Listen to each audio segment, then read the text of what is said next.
여호수아서는 히브리어로 세페르 예호슈아입니다. 세페르는 책을 의미합니다. 그래서 세페르 예호슈아란 여호수아의 책이라는 뜻입니다.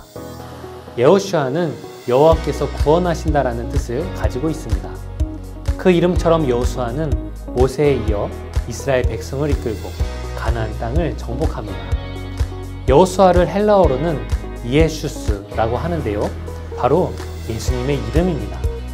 여호수아가 구약시대에 이스라엘 백성들을 이끌고 가나안 땅에 들어갔다면 예수님은 신약 성경에서 성도들을 구원하시고 하나님의 나라에 들어가게 하십니다. 여호수아는 모세와 비슷한 점이 많습니다. 하나님이 모세를 통해 홍해를 가르셨다면 여호수아를 통해서는 요단강을 가르십니다. 모세는 출애굽하기 전에 유월절을 보냈는데 여호수아도 가나안을 정복하기 전에 유월절 절기를 지킵니다. 광야에서 백성들이 불순종했을 때 모세가 중보기도를 했듯이 여호수아도 아이 전쟁의 실패 이후 이스라엘을 위해 중보기도를 합니다. 이와 같이 여호수아는 모세를 통해 보고 배운 그대로 하나님 앞에서 믿음을 지키고 백성들을 인도한 지도자입니다. 여호수아는 모세 오경과 이스라엘 역사의 나머지 부분을 연결해주는 중요한 책입니다.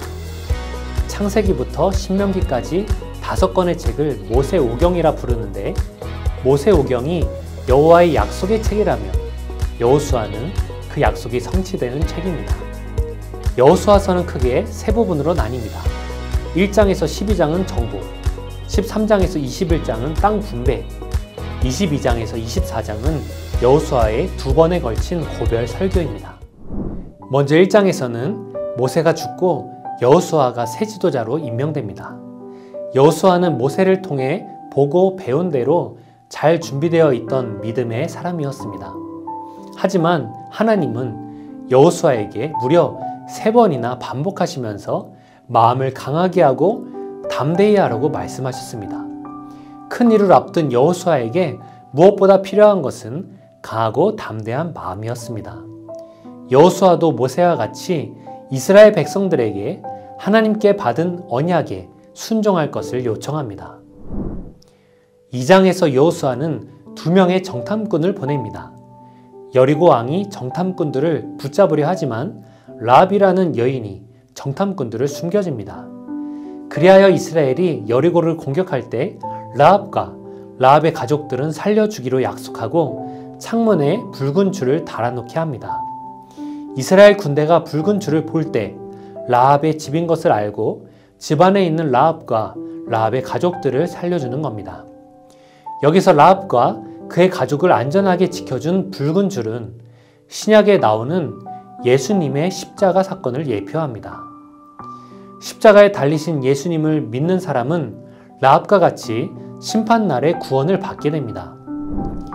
3장과 4장에서는 여호수아가 이스라엘을 이끌고 요단강을 건너 약속의 땅으로 들어갑니다. 이때는 추수 때였고 요단 강물이 가장 깊고 빠를 때였습니다. 하나님은 바로 그때 요단강을 건너라고 말씀하셨습니다. 하나님의 명령에 따라 제사장들이 언약궤를 메고 백성들보다 앞서 나갔습니다. 그리고 제사장들이 요단에 들어서자 북쪽에서 내려오던 물이 그치고 흘러가던 물이 끊겨 마른 땅이 드러났습니다. 홍해를 건널 때는 모세가 바다를 향해 손을 내밀었을 때 바다가 갈라졌습니다. 이스라엘 백성은 갈라진 것을 보고 홍해를 건넜습니다. 하지만 요단강을 건널 때는 하나님께서 요단강 물이 흐르고 있을 때 제사장들이 언약궤를 메고 들어가라고 명령하십니다. 하나님은 언약 백성들에게 믿음을 요구하십니다. 요단강은 말씀을 믿고 순종함으로 건널 수 있는 것입니다. 하나님의 명령에 따라 여호수아는 12돌을 세워 이 놀라운 사건을 기념할 수 있도록 하였습니다. 여호수아 5장에서 하나님께서는 적들이 바로 앞에 있는 상황에서 이스라엘 백성에게 할례를 행하도록 명하십니다. 출애굽할 때 이스라엘 민족은 모두 할례를 받았지만 광야에서 태어난 세대는 따로 할례를 받은 적이 없기 때문입니다. 또 할례에 이어 이스라엘 백성들에게 유월절을 지키라고 명령하셨습니다. 적들이 눈앞에 있는 상황에서 할례를 행하고 유월절을 지키는 것은 사항과는 맞지 않는 것처럼 보입니다. 하지만 여호수아와 이스라엘은 말씀에 순종하여 할례를 행하고 유월절을 지켰습니다. 할례와 유월절을 마친 후 여호수아가 여리고성 가까이에 갔을 때 한 사람이 칼을 들고 서 있는 것을 발견했습니다. 여호수아는 자기 앞에 칼을 들고 서 있는 사람이 우리 편인지 상대편인지 궁금했습니다. 그런데 그는 여호와의 군대 대장으로 왔다고 말하였습니다. 여호와의 군대 대장은 여호수아에게 내가 선 곳은 거룩한 곳이니 신을 벗으라고 명령하였습니다. 이것은 출애굽기 3장에서 하나님께서 처음 모세를 만나 주실 때 모세에게 들려주신 음성입니다. 신을 벗는다는 것은 내가 종이 되었음을 의미합니다. 여리고성 앞에서 하나님께서는 여호수아에게 철저한 순종을 요구하시는 것입니다. 6장부터 12장에서는 가나안 족속과의 전쟁을 벌이게 됩니다. 당시 가나안 족속의 문화는 도덕적으로 극도로 타락했습니다. 심지어 그들에게는 사람을 제물로 바치는 관습도 있었습니다. 가나안 땅 백성들을 진멸하라는 하나님의 명령은 가나안 백성들의 죄에 대해 심판하시는 하나님의 공의가 나타난 사건입니다. 또 동시에 이스라엘 백성들의 거룩함을 유지하기 위한 명령이기도 했습니다. 6장에서는 여리고성 전투가 나옵니다. 여리고성 전투에서 이스라엘은 하나님의 임재를 상징하는 언약궤를 따라 나팔 소리에 맞추어 6일 동안 성 주위를 돕니다. 7일째 되는 날 제사장들이 나팔을 불자 성벽이 무너져 내리고 하나님은 이스라엘에게 승리를 허락하십니다. 성이 무너진 후 여호수아는 정탐꾼들을 도와준 라합을 잊지 않고 라합과 가족들을 구출해 줍니다. 7장과 8장에는 아이성 전투가 나오는데 여리고성 전투와는 정반대의 결과를 만나게 됩니다. 아간이라는 사람이 여리고성 전투에서 하나님께 속한 전리품 몇 개를 훔친 뒤 거짓말을 하였기 때문입니다. 그래서 이스라엘은 아이성 전투에서 참패를 당하게 되는데 하나님께 겸손히 회개하고 아간의 죄를 철저히 다루고 나서야 비로소 승리하게 됩니다. 9장에서는 기브온이라는 가나안 족속이 등장을 하는데 그들은 이스라엘의 하나님을 따르기로 결정하고 이스라엘과 화친 조약을 맺습니다. 그러나 10장과 11장에 나오는 다른 모든 가나안 왕들은 자기들끼리 동맹을 맺고 연합하여 이스라엘을 대적합니다. 이들과의 전투에서 이스라엘은 큰 승리를 거두게 됩니다. 13장부터 땅 분배 내용이 나오는데 이것이 중요한 이유는 하나님이 창세기 12장에서 아브라함에게 약속하신 바 내가 너의 자손에게 이 땅을 주리라고 약속하신 말씀이 성취되는 것이기 때문입니다.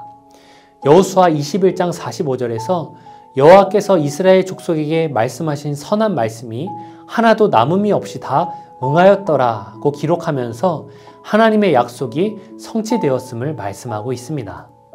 땅 분배 결과는 이렇습니다.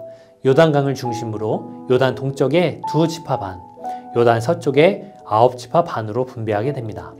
그런데 여기서 왜 레위 지파에게는 배분된 영토가 없었을까요? 영토를 받지 못한 레위 지파는 11조 등 재물의 일부를 수입으로 삼았고 각지에 흩어져 있는 성읍들을 일부 차지했을 뿐입니다. 그들의 임무는 제사 업무였습니다. 다른 지파들이 각자의 영토를 수호해야 했다면 레위인들은 영적 기업을 지켜야 하는 것입니다. 22장부터 24장까지는 여호수아의 백성들을 향한 마지막 권면이 나옵니다. 여호수아의 두 번의 설교는 모세가 신명기에서 했던 마지막 권면과 비슷합니다. 지금까지 하나님이 이스라엘 백성들을 위해 싸우셨고 약속대로 가나안 땅을 차지하게 되는 것이라고 전합니다. 그리고 하나님의 율법을 지킬 것과 우상 숭배를 하지 말 것, 하나님을 사랑할 것, 이방 사람과 결혼하지 말 것을 말합니다. 또 하나님의 말씀을 지키면 복을 받고 지키지 않으면 망할 것이라고 말합니다. 여호수아는 이스라엘에게 결단을 요청하며 오직 나와 내 집은 여호와를 섬기겠노라고 선포합니다. 하나님의 명령에 따라 이스라엘을 이끌었던 지도자 여호수아는 110세의 생을 마감하게 됩니다. 이스라엘 백성들은 하나님을 믿음으로 명령에 순종했기 때문에 숱한 전투에서 승리를 누릴 수 있었고, 믿음이 있었기에 약속의 땅에서 평안과 안식을 누리게 되었습니다. 모세가 죽은 후 이스라엘의 여정 속에서 하나님이 어떻게 역사하고 계시는지를 볼 수 있는 책, 약속하신 것을 반드시 이루어 주시는 신실하신 여호와 하나님을 잘 보여주고 있는 책, 바로 여호수아서입니다. 여호수아를 더 자세하게 알고 싶으시다면 레츠 통독 여호수아 편을 누르고 여호수아 전체를 직접 읽어보시기를 바랍니다.